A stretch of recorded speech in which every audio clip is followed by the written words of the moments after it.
Hello दोस्तों, मैं विजेश कुमार आपका अपने channel NCERT for government exam में स्वागत करता हूं। दोस्तों देखिए दोस्तों, जो ये 23 अगस्त को दोस्तों जो आपका पेपर हुआ है उसका यूपी पुलिस का, उसको देखें दोस्तों सभी महत्वपूर्ण क्वेश्चन, ठीक ना।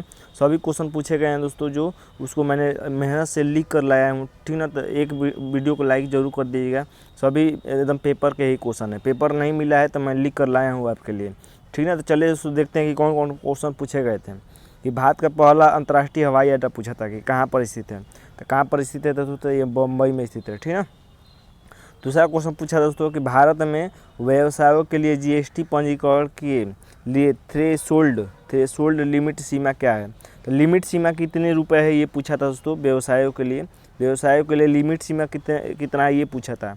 तो 20 लाख है दोस्तों, ये ऑप्शन में दिया था 20 लाख।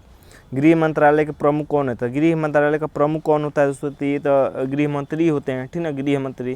तो गृह मंत्री कौन है, अमित शाह है, ठीक ना, यही ऑप्शन में दिया था, सही है। देखते हैं चौथा नंबर पूछा था दोस्तों, तो इंडियन नेशनल कांग्रेस की स्थापना, ये तो आसान क्वेश्चन है, कई बार मैंने कराया है।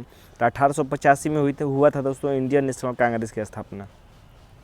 भारत ने बासमती किस्म की खेती के लिए किसके खिलाफ कानूनी कार्रवाई की मांग की है दोस्तों।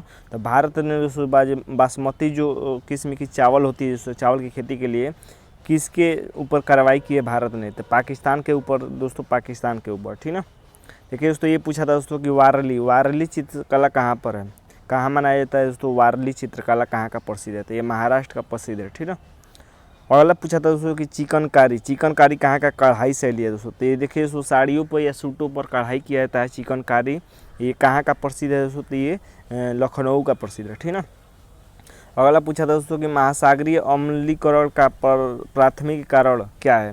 तो जो महासागरों में दोस्तों अम्ली हो रहा है महासागरों का पानी, तो उसका प्राथमिक कारण क्या है। तो ऑप्शन दिया था दोस्तों कि समुद्री जल द्वारा कार्बन डाइऑक्साइड का अवशोषण।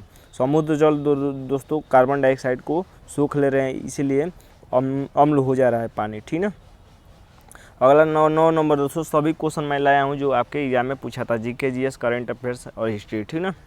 किस सोशल मीडिया में स्ट्रिक्स नामक सुविधा है। तो स्ट्रिक्स नामक सुविधा किस सोशल मीडिया में है। तो आपके ऑप्शन भी दिया था, स्नैपचैट दिया था, गूगल दिया था, ठीक ना, इसी तरह सब दिया था। तो आपका आंसर हो जाएगा तो स्नैपचैट। देखिए पल्लव राजवंश की राजधानी क्या है दोस्तों, तो कांचीपुरम है, ये पूछा था पल्लव वंश की राजधानी।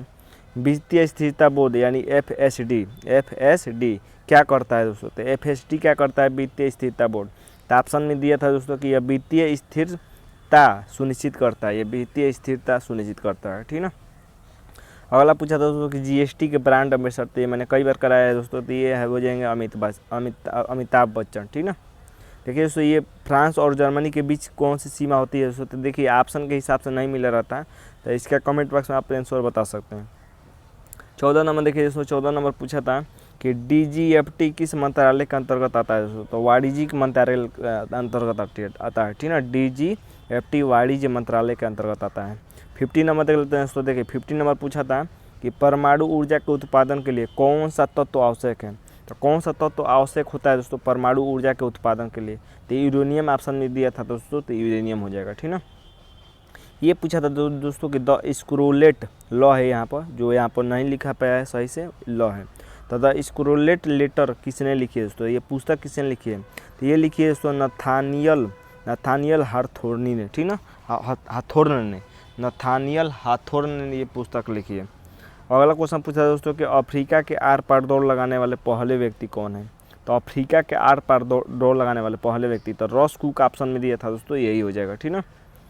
ये पूछा था आसान क्वेश्चन कि प्रायद्वीपीय भारत की सबसे लंबी नदी, तो गोदावरी नदी दोस्तों प्रायद्वीपीय भारत की सबसे लंबी नदी है। एनएचआरसी यानी एनएचआरसी का फुल फॉर्म पूछा था दोस्तों, तो इसका हो जाएगा नेशनल ह्यूमन राइट्स कमीशन, आगे इंडिया दिया था, ठीक ना। देखिए 1985 में कौन अंतर्राष्ट्रीय दिवस मनाया जाता है दोस्तों, तो ये 85 से कौन सा अंतर्राष्ट्रीय दिवस मनाया जाता है, तो ये देखिए दोस्तों आंसर नहीं मिल पाया इसका, ये यूनेस्को द्वारा जारी किया जाता है, ठीक ना, मैंने इसका आंसर नहीं खोज पाया। देखिए BRI का फुल फॉर्म पूछा था दोस्तों, तो बेल्ट एंड रोड इनिशिएटिव हो जाएगा, बेल्ट एंड रोड इनिशिएटिव इसका फुल फॉर्म हो जाएगा। 22 देख लीजिए दोस्तों, ये पहली बार राष्ट्रीय कृषि नीति कब आई थी दोस्तों, कब लागू हुई थी? तो जुलाई 2000 में लागू हुई थी पहली बार राष्ट्रीय कृषि नीति, ठीक ना। संयुक्त राष्ट्र मानवाधिकार आयोग को संयुक्त राष्ट्र मानवाधिकार परिषद द्वारा कब प्रतिस्थापित कर दिया गया दोस्तों? तो जो संयुक्त राष्ट्र मानवाधिकार आयोग है इसको दोस्तों संयुक्त राष्ट्र मानवाधिकार परिषद द्वारा कब प्रतिस्थापित कर दिया गया था दोस्तों? 2006 में, ठीक ना। 2006 में ऑप्शन दिया था कि इसको थंडर ड्रैगन की भूमि कहा जाता है। थंडर ड्रैगन की भूमि पूछा था, ये भूटान को कहा जाता है, ठीक ना। अगला पूछा था दोस्तों कि कौन सोशल मीडिया प्लेटफॉर्म नहीं है? तो ऑप्शन दिया था दोस्तों फेसबुक दिया था, ठीक ना। तो सोशल मीडिया प्लेटफॉर्म कौन है दोस्तों? तो गूगल एक रिसर्च सेंटर है, रिसर्च है, सेंटर नहीं रिसर्च है, ठीक ना। लेकिन नोएडा किस ज़िले के अंतर्गत आता है ये पूछा था, तो गौतम बुद्ध नगर के अंतर्गत आता है नोएडा जिला। और देख लेते हैं दोस्तों, देखिए विश्व डाक दिवस पूछा था, तो विश्व डाक दिवस कब मनाया जाता है दोस्तों? तो ये मनाया जाता है 9 अक्टूबर को। क्रोएशिया गणराज्य की राजधानी पूछा था, तो दोस्तों जागरेब हो जाएगा। क्रोएशिया गणराज्य की राजधानी जागरेब। 1946 में विमुद्रीकरण के दौरान आरबीआई के गवर्नर कौन थे? तो 1946 का पूछ रहा है कि उस समय गवर्नर कौन थे? तो उस समय दोस्तों ऑप्शन में था चिंतामण द्वारकानाथ देशमुख।